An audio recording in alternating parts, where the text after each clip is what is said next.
Chinese President Xi Jinping and the rest of China's leadership gather for the country's most important political meetings. Hello, I'm Anand Naidu, and this is The Heat.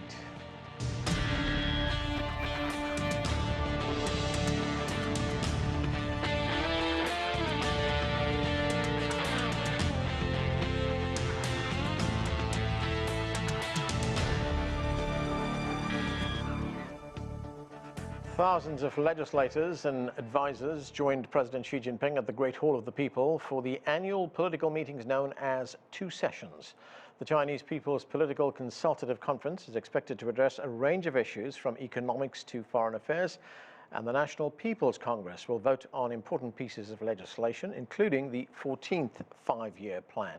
CGTN's Gerald Tan reports on this year's top priorities.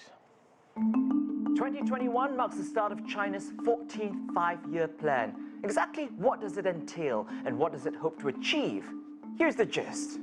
China rolled out the first five-year plan back in 1953. Except for the period of 1963 to 1965, a total of 13 of these guidelines have been made and significantly implemented. Think of this as a blueprint that sets out targets aimed at improving the lives of the Chinese people. The policy goals are far-reaching: economic, social, environmental, even political.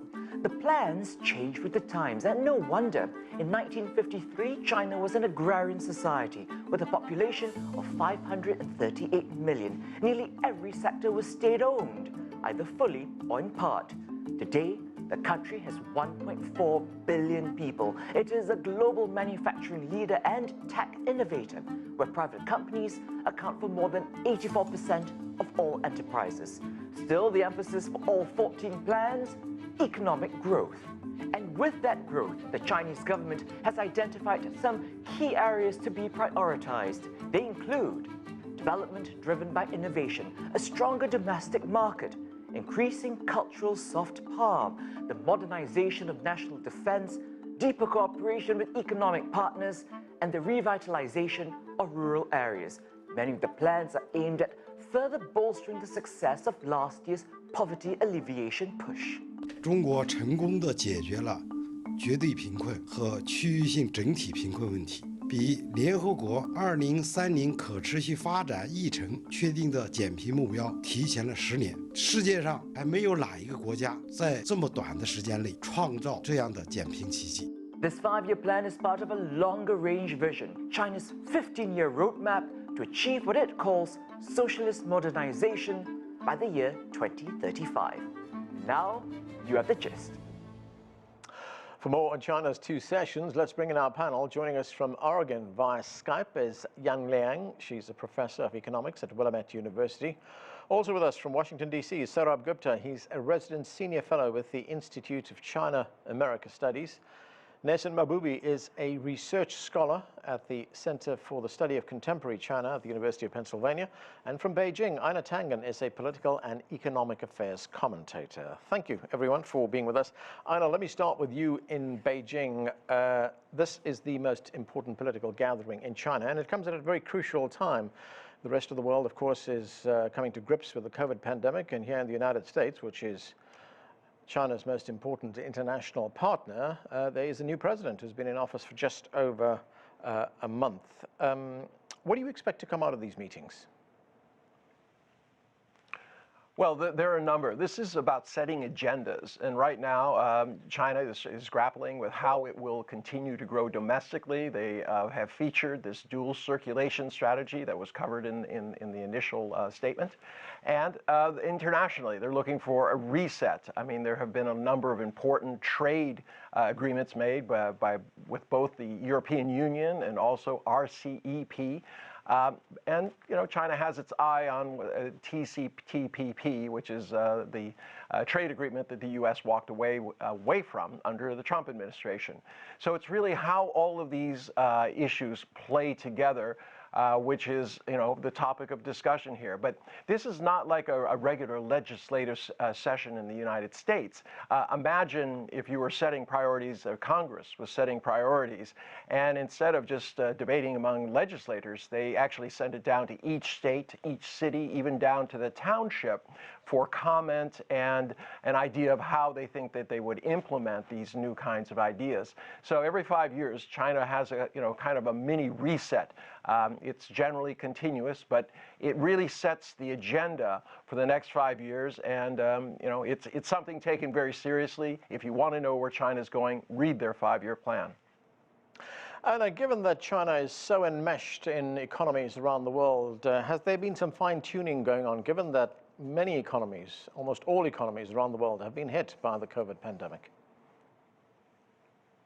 Well, yes, obviously China is very concerned. I mean, both in their COVID health strategy and also their economic one. There have been a tremendous number of debt relief efforts that were done that have basically said, look, you don't have to pay this money back. A lot of that is in recognition that there probably won't be an ability to do that. But, it's an important recognition of the economic side. On the COVID side, China has only instituted 52 million doses within China, where COVID seems to be under control, and they've been concentrating on trying to help the rest of the world. This is a bit of a stark contrast from developed nations, which have been basically out for themselves, making sure that in many cases they have more doses of vaccine than they have people. Yang Liang, the National People's Congress, also known as the NPC, will lay out China's economic roadmap for the next 5 years. And as we just heard from our reporter, some of the key priorities are development driven by innovation, a stronger domestic market, and more cooperation with China's key economic and trade partners. What will you be looking for? Well, thanks for having me. So first of all, I think it's expected that this conference is going to ratify the 14th five-year plan that was adopted last year in October by the CPC Central Committee. So I think there are 3 top priorities. One has to do with economic recovery. So China finished 2020 at a very strong note, and it grew at 2.3%, while the rest of the world are, entering a recession. And second is it puts the technological self-reliance at the forefront of the efforts for the next 5 years. And that's due to both geopolitical risks, but also the lessons learned from the supply chain disruption due to the COVID. And last but not least is the carbon neutrality goal that China aims to peak carbon emission by 2035 and then reach carbon neutrality by 2060. So I think those 3 are the top priorities. And the interesting thing is I think all 3 of them are in many ways integrated, and there's a lot of cross-fertilization. So for example, by boosting domestic consumption, I think there is also a side sort of effect of greening consumption.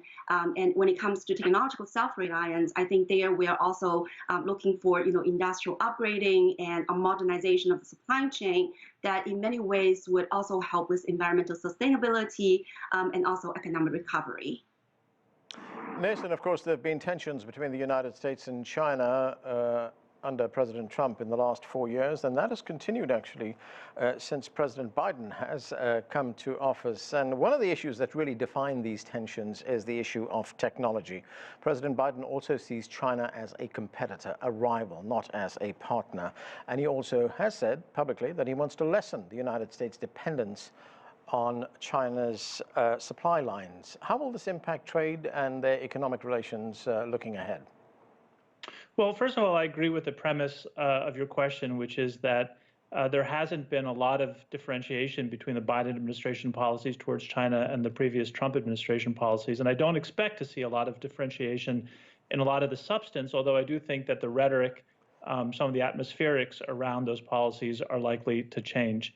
And it's clear that on the Chinese side, that message is being processed, that there's not going to be a major shift, at least substantively, and that we are headed towards an area of a period of increasing competition, and certainly on the technological sphere. And it seems to me that we can expect that in these meetings that theme will be noted, and that in many ways at this National People's Congress meeting, there will be an attempt to message that China's ready for that competition and that challenge going forward. Nelson, as you say, these messages that are coming out of Washington will be heard in China. As President Biden has said, he sees China as a competitor. China may see the United States as imposing policies that want to contain the country, a policy of containment. How important is that difference? You know, I think this is something that's been building up for a number of years, even from before the Trump administration. I think there were concerns in Beijing that U.S. policies were going to or already were oriented towards containing China. You know, as we go forward, I think we are in new territory.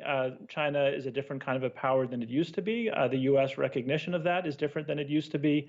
And I think, you know, probably the best case scenario is that the two countries work out an arrangement where there are clear areas of contestation and competition and differences of opinion, but they're within certain guardrails that keep it from spilling out more broadly. And that's probably the best we can hope for in the years ahead. Saurabh Gupta, here in the United States, we hear President Biden talk about enlisting United States allies, both in Europe and in Asia, in this contest against China. He's also talked about the so-called Quad. These are countries in Australia, India, Japan, and the United States. But China is also a major trading partner of many of these countries. Let's take India, for example. India continues to rely on China for its heavy machinery, for its telecom equipment, for its domestic appliances, for instance. What will India be hoping to come here out of these meetings? What India would be hoping to hear from these meetings is that the U.S., let me frame it this way. These are, of course, domestic policy meetings happening in China, and China wants to engage the world, and it wants to tamp down on geopolitical competition. With regard to what India is looking for at these meetings is to what will Chinese policies be in the economic dimension and in the political dimension. Now, I don't expect to hear much on geopolitical issues much. There might be issues like Hong Kong, which are in the mix out here. But these are fundamentally about domestic economic challenges and economic transformation that China is making.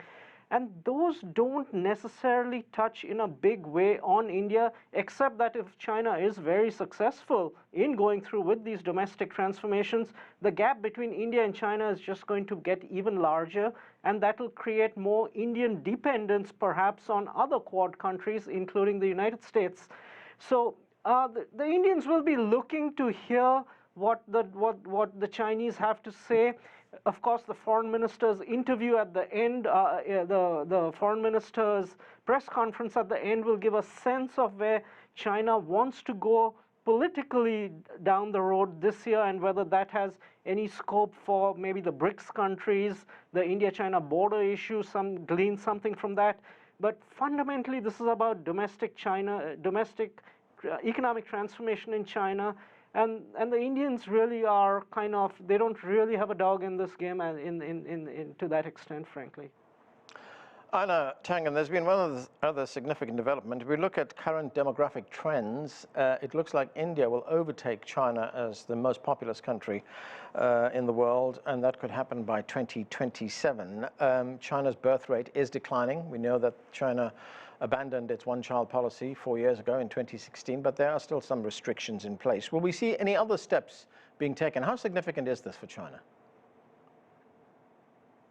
Well, I don't think the demographic shift is something that's very positive for India. Basically, you're going to have two neighbors who have exactly the opposite population demographics. One with the majority of its population well under 30, and the other one, China, with the population over 30.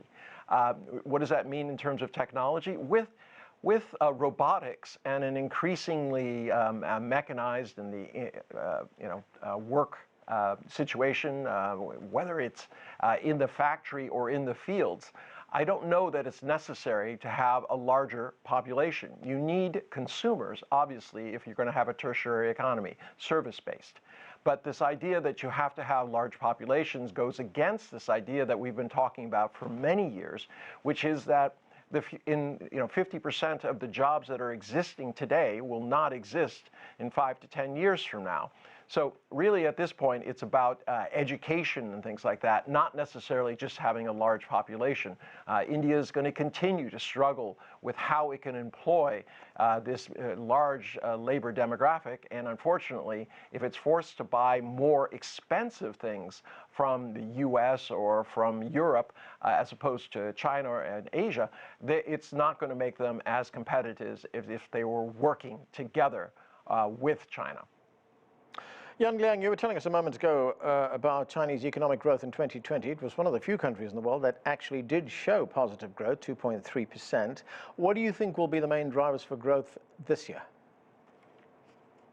Well, I think for this year, again, going back to the dual circulation policy, I think the government will try to promote consumption, domestic demand growth on the one hand, and also, trying to upgrade technologies and use sort of productivity growth to drive the economy.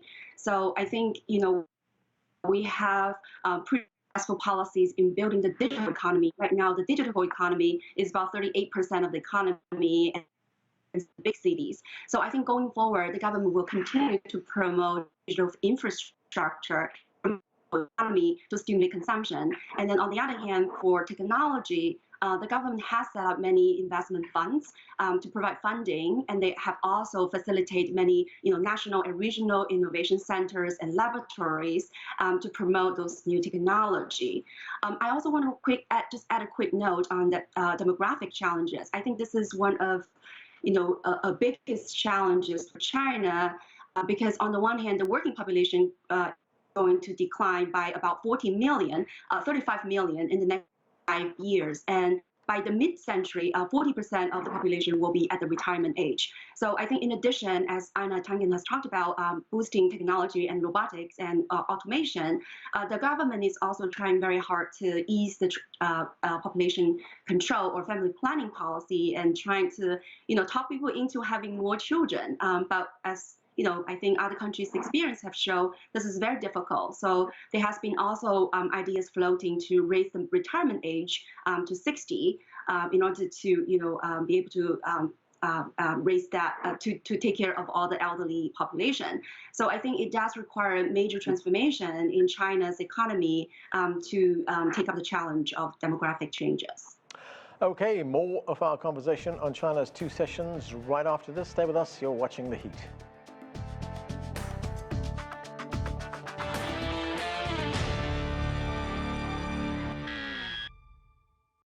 From a national psyche point of view, there was a bit of panic. Oh, this thing is going to come and kill us all.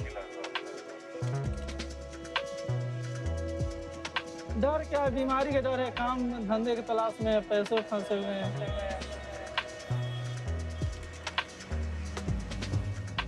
There's something real comforting about knowing you're going out to help people.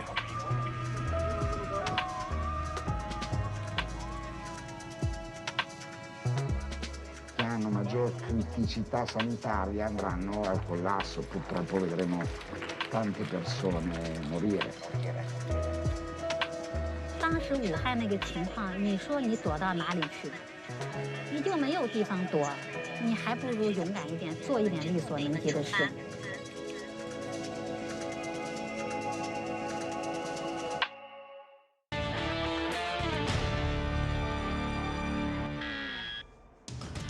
Welcome back to The Heat. We're discussing China's 2 sessions now underway in Beijing, the country's top priorities and the implications for the rest of the world. Let's get back to our panel. And Nissen, let me start with you. China recently marked the completion of one of its major goals, and that was the eradication of poverty. Most of these programs that were put in place to eradicate poverty were implemented in the rural areas of China. What do you think China needs to do to sustain this kind of rural revitalization? I mean, first of all, I would just say that it's one thing to declare that the policy has been successful. It's another thing to actually, eradicate poverty. And so I think there is some distinction there.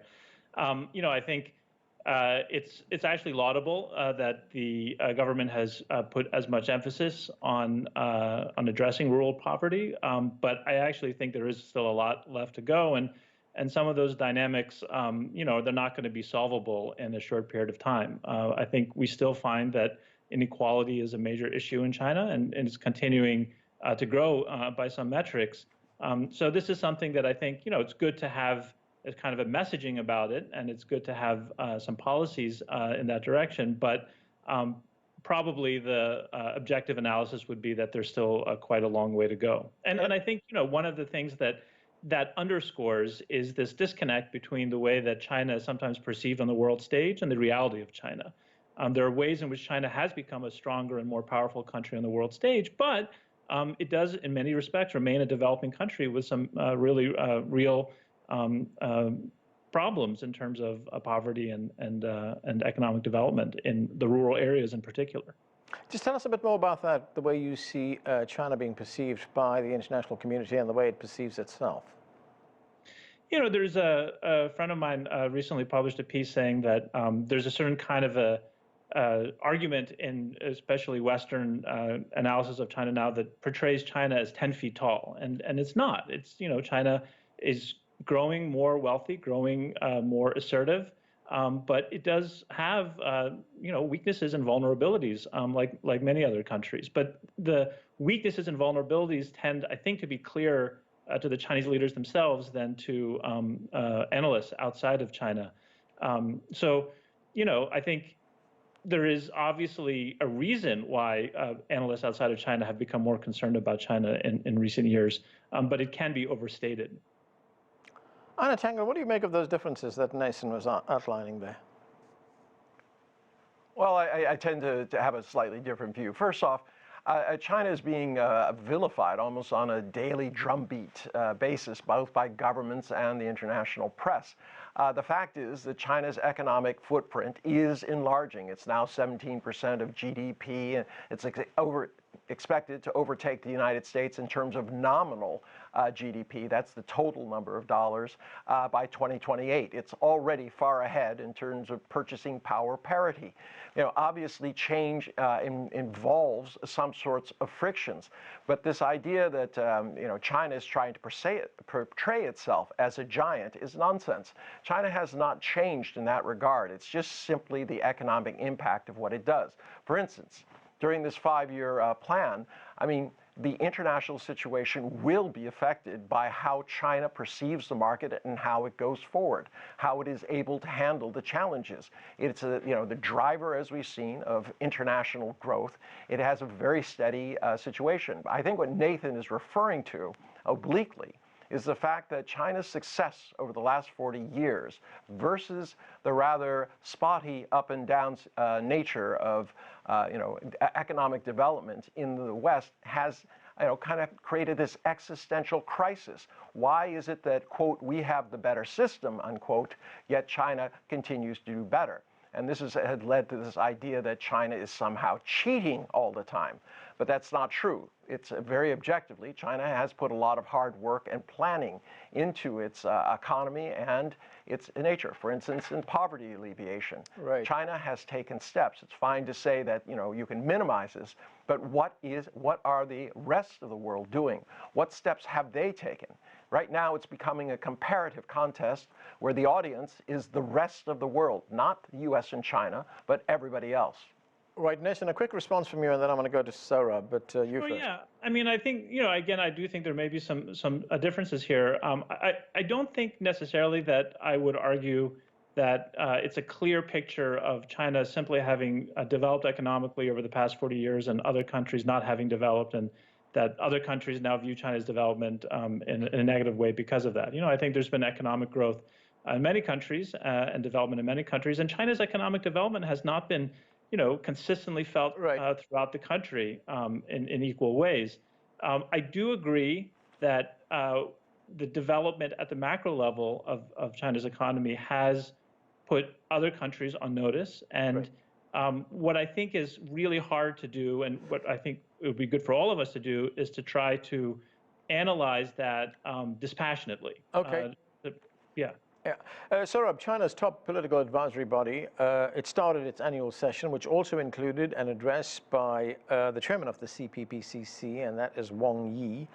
He talked about the situation in Hong Kong. You alluded to that earlier on, but this is what Wang Yi had to say. Let's listen.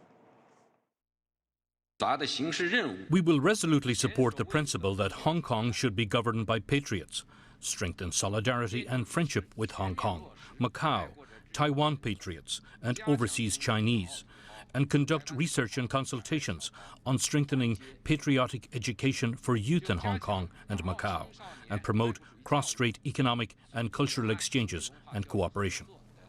Of course, that was Wang Yang talking there. So changes, Saurabh, are expected in Hong Kong's election laws this week. What do you expect? It's about the composition of the electoral college, which will select the chief executive. You know, the opposition forces did very well in the district elections what was that, in 2019, and they have now a larger say, and that could kind of tilt the balance to some extent or enhance the veto powers in terms of trying to find the suitable candidate for the chief executive position. So I'm assuming that is one area which there will be some cleanup in terms of what is done at the two sessions. We'll need to see also if there's larger changes within the legislature in terms of how it's selected. Remember, the legislative elections were supposed to be held last year in last September and will be held this September.